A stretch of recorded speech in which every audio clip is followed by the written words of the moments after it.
Assalamualaikum warahmatullahi wabarakatuh. Kami dari kelompok 2 dengan mata kuliah maternitas akan menayangkan video ibu hamil dengan preeklamsia. Sebelumnya, perkenalkan kelompok kami. Perkenalkan, saya Vidya Ardana dengan NIM 24031101. Perkenalkan, saya Ikilai Atia dengan NIM 240311094. Perkenalkan, saya Nurul Maria dengan NIM 240311093. Perkenalkan, nama saya Mayati Gunawan dengan NIM 240311089. Perkenalkan, nama saya Dina Rospiansyah dengan NIM 240311090. Perkenalkan, saya Rizky Kinanti dengan NIM 240311092. Perkenalkan, saya Karisa Trileonita dengan NIM 240311088. Selamat menyaksikan.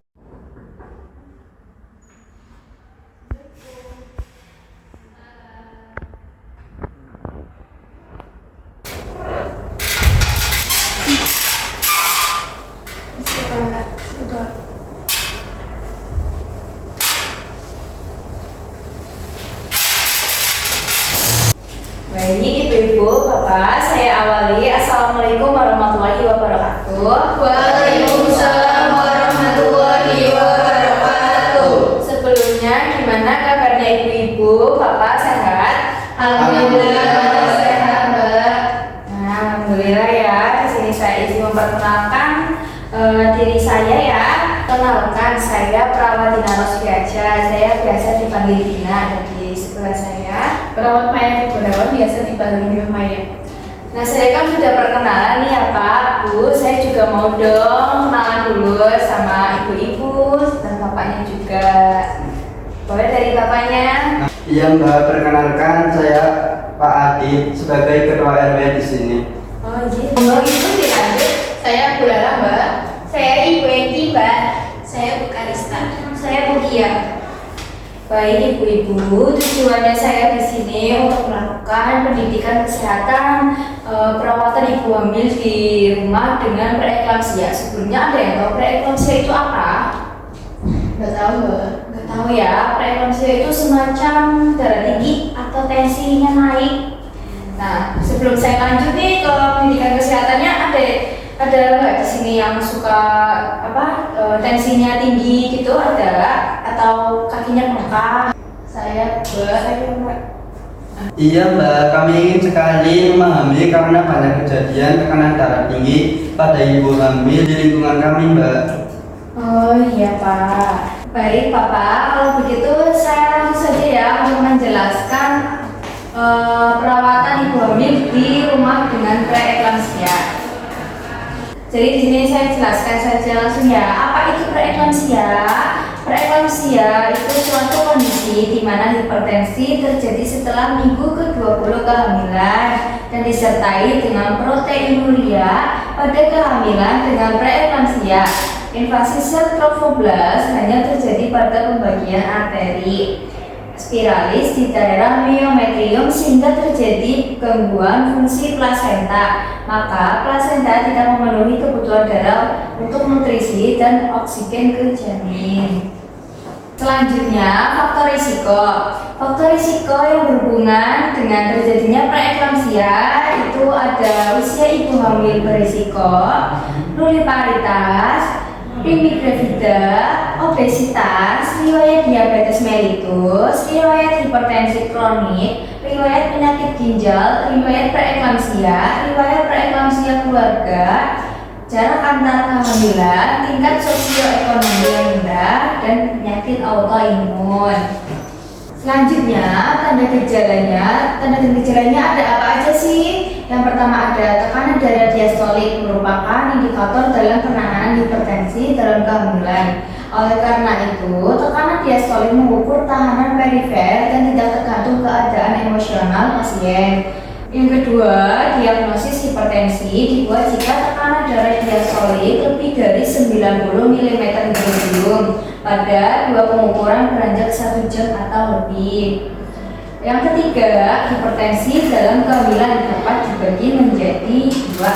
Yang pertama, hipertensi karena kehamilan. Jika hipertensi terjadi pertama kali sesudah kehamilan 20 minggu selama persalinan dan atau dalam 48 jam pasca persalinan. Yang kedua, hipertensi kronik. Jika hipertensi terjadi sebelum kehamilan 20 minggu, gejala klinis preeklamsia terdiri dari gejala ringan. Gejala ringan yaitu tekanan darah sekitar 140/90 mm hidrogium atau kenaikan tekanan darah 30 mm hidrogium untuk sistolik atau 15 mm hidrogium untuk diastolik dengan interval pengukuran selama 6 jam dan terdapat pengeluaran protein dalam urin 0,3 gram per liter atau kualitatif positif 1 sampai positif 2, edema atau bengkak kaki, tangan atau yang lainnya ya, dan kenaikan berat badan lebih dari 1 kilo per minggu.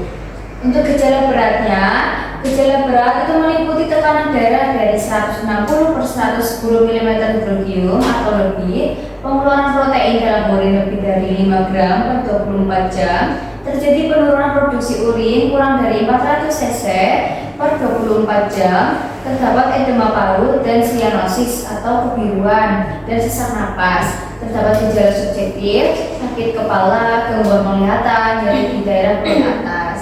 Nah, gimana sih cara pencegahannya?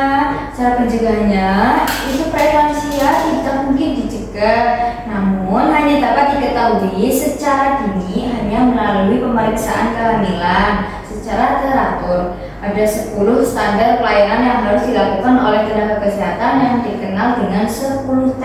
Yang pertama, timbang berat badan setiap kali kunjungan. Yang kedua, pemeriksaan tekanan darah. Yang ketiga, nilai status gizi atau ukur lingkar lengan atau nama disebut dengan lila. Yang keempat, pemeriksaan puncak rahim atau tinggi fundus uteri. Yang kelima, tentukan presentasi janin dan denyut jantung janin yang disebut DJJ. Yang keenam, screening status imunisasi tetanus dan berikan imunisasi tetanus toksoid atau TT. Yang ketujuh, pemberian tablet zat besi minimal 90 tablet selama kehamilan. Yang kedelapan, tes laboratorium rutin dan khusus ya. Yang ke-9, tata laksana kasus. Yang ke-10, temu bicara atau konseling. Ini kalau misalkan mau perawatan mandiri di rumah itu gimana sih? Yang pertama, konsumsi obat sesuai resep ya, resep dokter. Yang kedua, mengukur tekanan darah secara rutin di rumah dan mencatat hasilnya. Memantau keluhan atau gejala yang dirasakan setiap harinya. Istirahat cukup, pola makan sehat, manajemen emosional dan stres, kebersihan dan perawatan harian. Nah, selanjutnya, kapan sih harus ke rumah sakit? Saat tekanan darah lebih dari 160/110 mm hidrogium, sakit kepala hebat dan tidak hilang, pandangan kabur atau melihat kelihatan cahaya, nyeri hebat pada perut kanan atas, sesak nafas, bengkak mendadak pada wajah atau tangan dan atau pada bagian tubuh lainnya, gerakan janin berkurang, penurunan jumlah urin, dan kejang-kejang. Nah, segitu saja Ibu penjelasan dari saya tentang perawatan ibu hamil di rumah dengan preeklamsia. Sebelumnya, apakah ada pertanyaan mengenai ibu hamil preeklamsia? Berarti kehamilan preeklamsia ini tidak boleh dianggap biasa ya, Mbak? Betul Ibu, jika tidak ditangani bisa membahayakan ibu dan bayinya. Ibu, kan saya punya riwayat hipertensi, berarti resiko saya lebih tinggi terkena preeklamsia. Iya Bu, perlu kontrol lebih rutin. Baik Mbak. Ibu, kalau sudah nyeri kepala hebat berarti harus hati-hati ya Bu. Betul sekali Ibu. Berarti kontrol ANC tidak boleh dilakukan ya Bu. Benar, jangan pernah melewatkannya ya. Oh, kalau gitu, apakah suami juga perlu ikut memantau Ibu? Tentu Pak, dukungan keluarga sangat penting. Baik, apakah ada yang mau ditanyakan lagi Bapak, Ibu? Tidak ada Mbak. Baik, kalau tidak ada, untuk memastikan pemahaman ibu-ibu yang telah saya jelaskan tadi, kalian ya, saya yang bertanya ke ibu-ibu. Baik, ibu-ibu, langsung saja ya.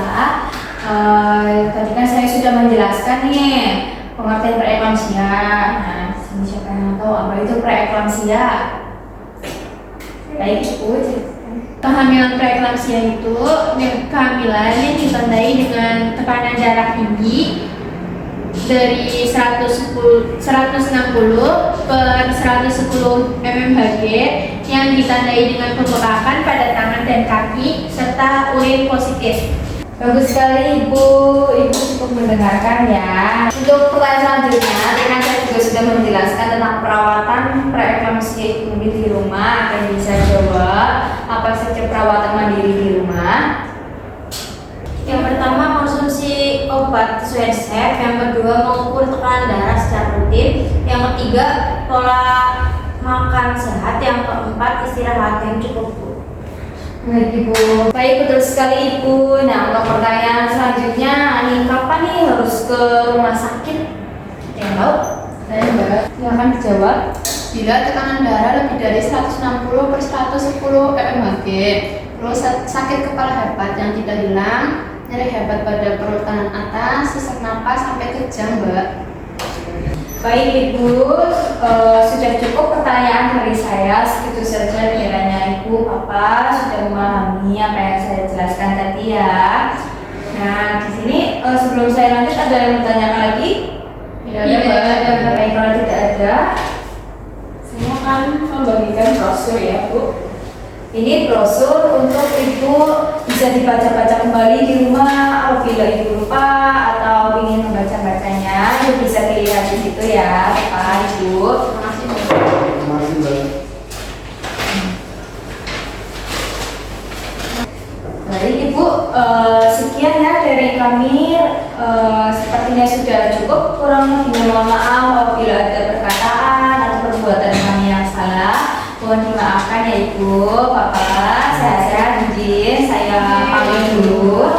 Wassalamualaikum warahmatullahi wabarakatuh. Waalaikumsalam warahmatullahi wabarakatuh. Pamit ya Mbak. Iya Mbak. Terima kasih ya, Mbak. Terima kasih Mbak. Ini Mbak.